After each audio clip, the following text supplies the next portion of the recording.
5 ting, man kan bruge en indboforsikring til. Først og fremmest brand. Hvis ens bolig brænder, så mister man typisk en del af sine ting, hvis ikke alle tingene. Og der kan man stå med håret i postkassen. Man skal ud og købe et helt nyt hjem. Det kan også være, at man mangler en bolig i en periode. Der er genhusning med i sådan en dækning. En anden ting, man kan bruge indboforsikringen til, er vandskader. Et rør, der springer. Det fosser ud med vand. Man får ødelagt en masse ting, en masse møbler. Det er også noget, en indboforsikring dækker. Så er der tyveri. Tyveri og indbrud. Det er både tyveri på gaden, men det er også, hvis man ikke er hjemme, og der er nogen, der bryder ind hos en og stjæler de ting, man ejer. Generelt skader på ens ejendel. Det kan være i form af en elektronikforsikring, hvor man har kommet til at spille en kop kaffe i sin bærbare computer eller noget i den dur, og den går i stykker.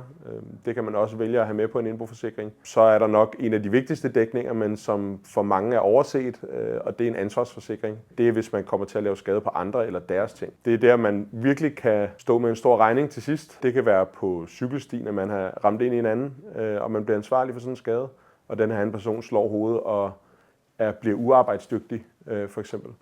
Men så kan man stå med en mange millions erstatning, som man ellers selv hænger på, hvis man ikke har en indboforsikring.